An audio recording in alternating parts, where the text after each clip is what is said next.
All right, so this video is going to be just a little bit different. I had a tutoring appointment that asked specifically for me to talk about this. They're taking the Accuplacer exam, and they had some questions about sort of the expressing your thoughts about the paragraph section. So if you don't remember that or you haven't taken it yet, you're going to get to that, and it's going to show you an excerpt from some type of writing. Usually it's like history or literature or something like that. And then it's going to ask you a few questions talking about where certain sentences belong, how you would change them, if you would move them, things like that.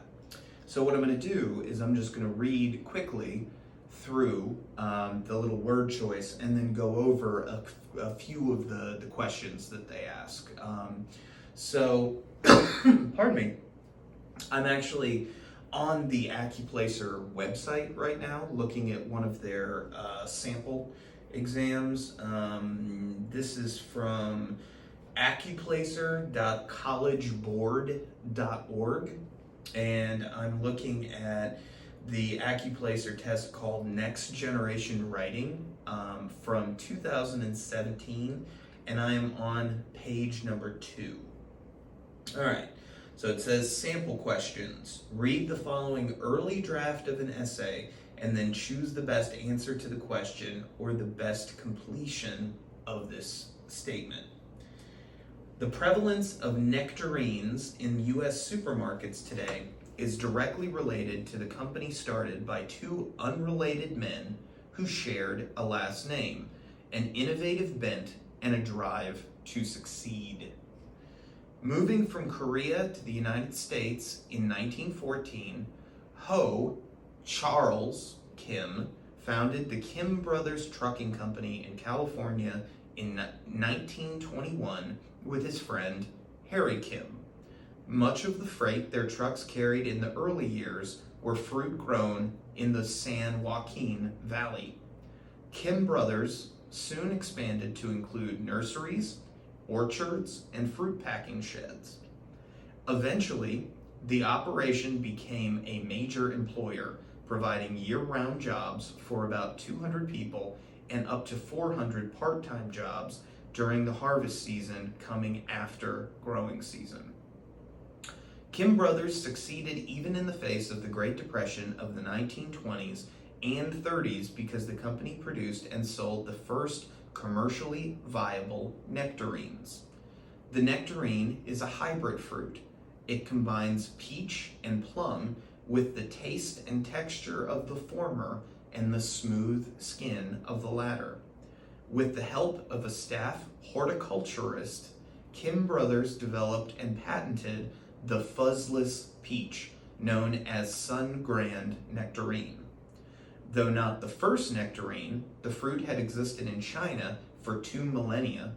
The Sun Grand was unique in being hardy enough to ship great distances. By the 1960s, Kim Brothers included more than 500 acres of farmland and grossed more than $1 million annually. Charles and Harry Kim were eventually recognized as the first millionaires of Korean descent. They were also known for giving back to their community. Charles was also instrumental in helping to create Los Angeles' Koreatown, home today to more Koreans than any other place than North and South Korea. All right, so now that we've read that, we're going to get into some of the discussion about sentence construction and essay construction. So question number 1 says, which is the best version of the underlined portion of sentence 3 reproduced below? Much of the freight their trucks carried in the early years were fruit grown in the San Joaquin Valley. And the word were is underlined there. So the options are keep it as it is, leave it, much of the freight their trucks carried in the early years were fruit grown in the San Joaquin Valley. To say in the early years, have been fruit grown in the San Joaquin Valley, are fruit grown in the San Joaquin Valley, or was. So even though freight indicates more than one thing, because freight is a singular verb, were indicates more than one. So what we would want to choose there is was, answer D.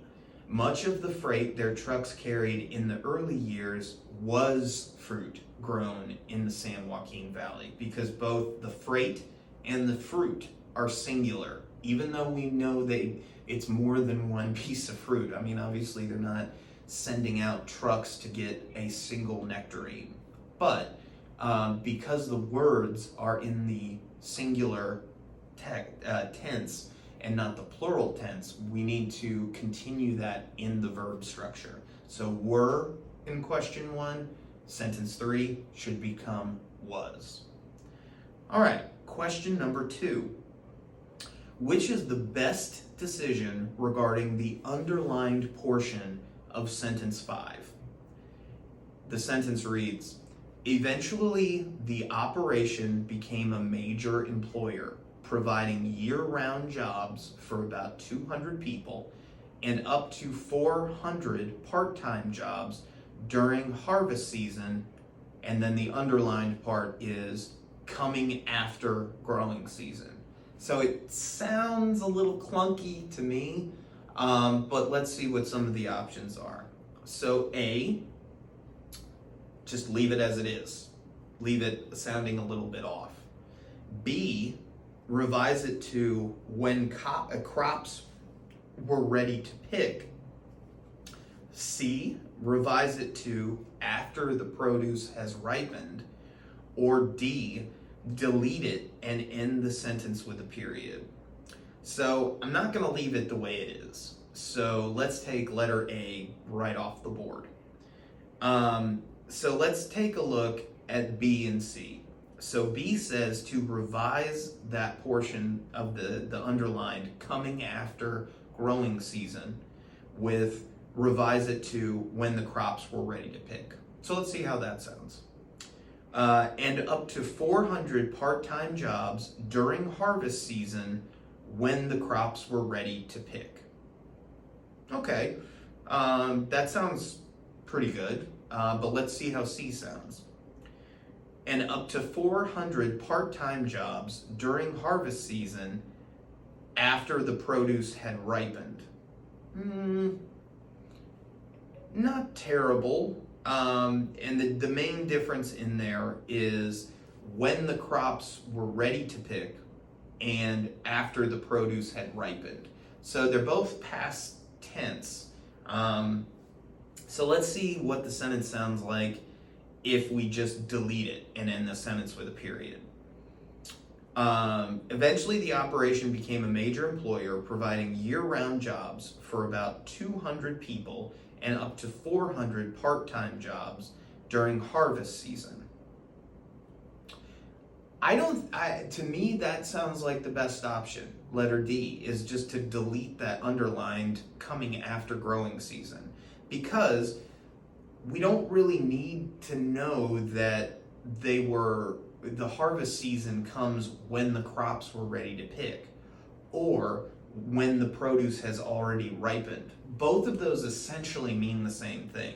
And since they're both in the past tense, you kind of want to take them both out because it's sort of redundant. If it's harvest season, if it's time to harvest, then we already know that the fruit is ripe or that it's ready to be picked. So you don't need to say after you already indicate that it's harvest season. Harvest season is always when things are at their peak of growing. If you let them go any longer, they're going to rot. And so by saying harvest season, you've sort of taken away the need to make that more specific. So number 2 would be to delete the section that's underlined, letter D. Which is the most logical placement for sentence 7 reproduced below. This is question 3. The nectarine is a hybrid fruit. So that's sentence 7, which means it doesn't come until the second paragraph. But it mentions, let's see, right after, in the second paragraph, sentence 6 starts that paragraph. And the first time we mention nectarines, the very next sentence is that the nectarine is a hybrid fruit. So let's see where they suggest, other than A, to leave it where it is right now, after sentence 3. All right, so sentence 3 is much of the freight their trucks carried in the early years were fruit grown in the San Joaquin Valley. So after sentence 3, option B really doesn't make sense, because even though they speak of fruit, they haven't mentioned nectarines yet. So there's no need to explain what it is that the nectarine exactly is at that point, because they're talking more about their trucking business, their shipping, distribution, all of that stuff. So they're not really talking about the individual fruit right there. So I think that is a little problematic in the sense of, well, it doesn't really need to go with the truck stuff.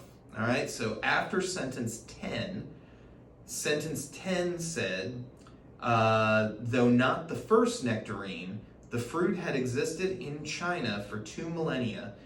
The Sungrand was unique in being hardy enough to ship great distances. So with letter C, by that point, we're talking specifically about a particular species of nectarine. So at that point, there isn't really a need, after you've gotten so specific as to brand it, to say that it's a hybrid fruit. That should come earlier. So we're not going to go with option C after sentence 10. So sentence 11 is, by the 1960s, the Kim brothers included more than 500 acres of farmland and grossed more than $1 million annually. So to put the nectarine as a hybrid fruit right after that sentence doesn't really make any sense, because you've already moved on to talking about generally their farmland holdings. So for that one, I would say the answer is A. Leave it where it is. It's already in a good place. You're talking about the nectarines, and we mentioned that it's a hybrid fruit before we go into the super specific details of what a nectarine is. So for number 3 on page 2, the answer is A. Leave it where it is. All right, we have 2 more. Number 4.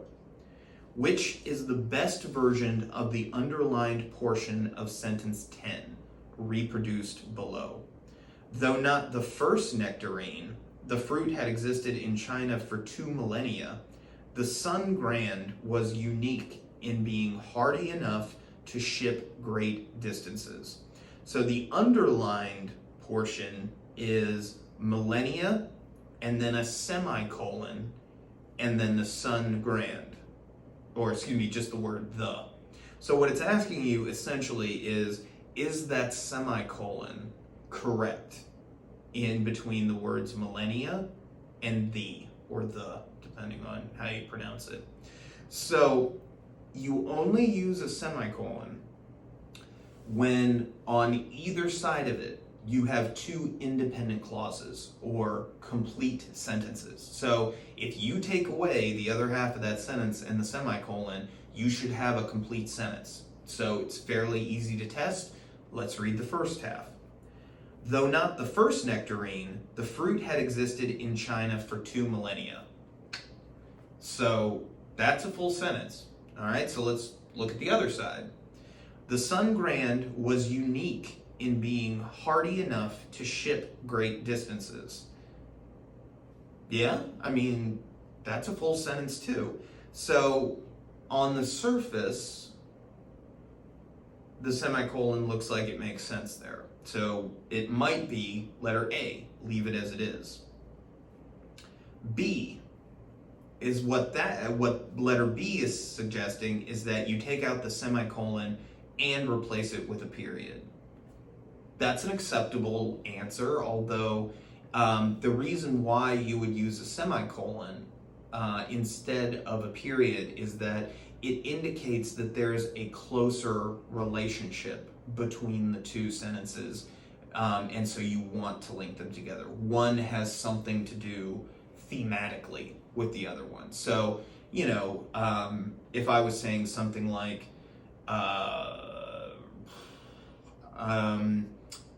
Zion Williamson is a professional basketball player.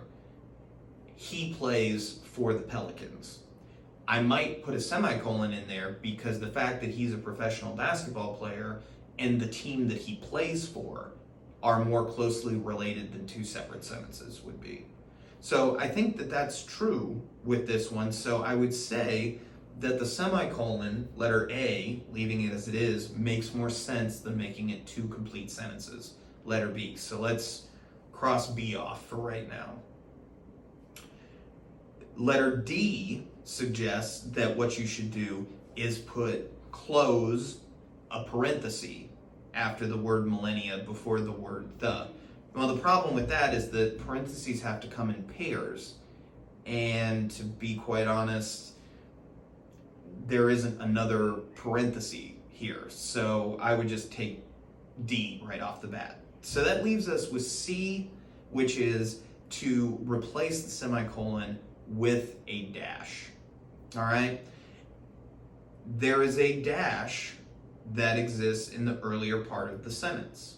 Dashes can represent the same thing as two commas in a similar sentence, that they're giving it a little bit of a wink to the reader and a side comment, meaning it doesn't necessarily have anything to do with the rest of the sentence. And generally speaking, dashes come in pairs. So let's take a look at this. Though not the first nectarine, the fruit had existed in China for 2 millennia, semicolon.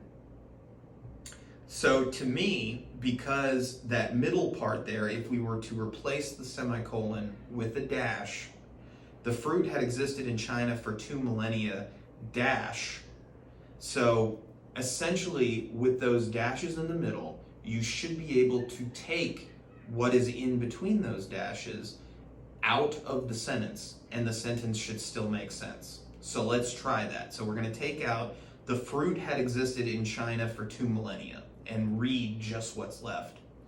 Though not the first nectarine, the Sun Grand was unique in being hardy enough to ship great distances. So for me, I'm going to say that number 4 should be letter C. The fact that the semicolon should be replaced by a dash. Not only because you can take what's in between those two dashes out and it doesn't change the meaning of the rest of the sentence, but also because I think that more than 2 independent clauses, it's more of a clarifying statement within a sentence that we're dealing with here. So it's trying to inform you within the sentence that China has been producing them for many, many, many, many years. But that's not necessarily of huge importance to the rest of the sentence. So that's why I'm saying C. You need to replace the semicolon with a dash. Okay, so let's take a look at our final question, number 5. It says sentence number 13, the second to the last sentence in the paragraph, is reproduced below. They were also known for giving back to their community. The writer is considering adding the following text at the end of the sentence. They were also known for giving back to the community, and then this is what they're thinking of adding, by building churches, funding scholarships, and establishing the Korean Association of Southern California. Should the writer make this addition here? So they're going more specific with it. let's see what their answers are. So A, it says that they should add it, yes, because it elaborates on the claim made at the beginning of the sentence. B, yes, because it establishes the historical period in which the Kim brothers operated. We've already talked about at other points in these paragraphs what time period they were operating in, so I don't think B is necessarily a worthwhile answer. So let's go ahead and for now, we'll draw a pencil line, not ink, through option B. Letter C, no, because it introduces details that are irrelevant to the paragraph's focus on nectarines. Well, if you take a look at the actual focus of the paragraph that we're talking about, the third one, it's not actually about nectarines. The second paragraph, the one right before that one, is actually the one that is focused more on what the nectarine is. So that one doesn't make sense. So let's go ahead and definitely cross out C. The last one is D, no, because it fails to explain whether the institution that the Kims establish still exists today. Well, it says in the final sentence, Charles was also instrumental in helping to create Los Angeles's Koreatown, home today to more Koreans than any other place other than North and South Korea. Well, that suggests that even today, their efforts are still, that they made a long time ago, are still successful. So I would, at the end of the day, say that the answer is A. You should do that because it adds more detail and it elaborates on what the earlier part. So if you say they were also known for giving back to their community by building churches, funding scholarships, and establishing the Korean Association of Southern California, that gives you way more detail than what currently exists in there, which is they were also known for giving back to the community. Well, I mean, giving back to the community can mean a lot of things. It doesn't necessarily go to the extent for a lot of people of building churches, starting scholarships, creating a whole organization. So I would say A, yes, because it elaborates on the claim made at the beginning of the sentence. So when you take a look at these types of questions, and this can work for these types of grammar questions, it can work for some of the other types of questions that you have, it can even work for word problems and different types of problems in math. Go down every single choice that they give you. Try and plug in what they're offering you as a potential answer into the question that they're asking you. If it doesn't make sense, there's nothing saying you can't come back to it and reconsider it. But if it flat out doesn't make sense as an option, then don't even consider it. Move on to the ones that you know are possibilities. Generally speaking, when you're looking at a multiple choice test where you have 4 different options, I mean, if it's true, false, it's either true or it's false. I mean, but if they give you an option of 4 different choices, A through D, then chances are 2 of them are not going to make sense right off the bat. So you'll be able to eliminate 2 of them right away. Then you take a look at the 2 that make the most sense and really choose between those. And that can work for just about any multiple choice problem. So start off after you read the question and after you read the selection or the word problem or the equation or whatever, start by thinking about which ones make sense and which ones don't. And I guarantee you, if not 2, at least one of the answers that they're going to give you is going to make absolutely no sense at all. So you can go ahead and remove it.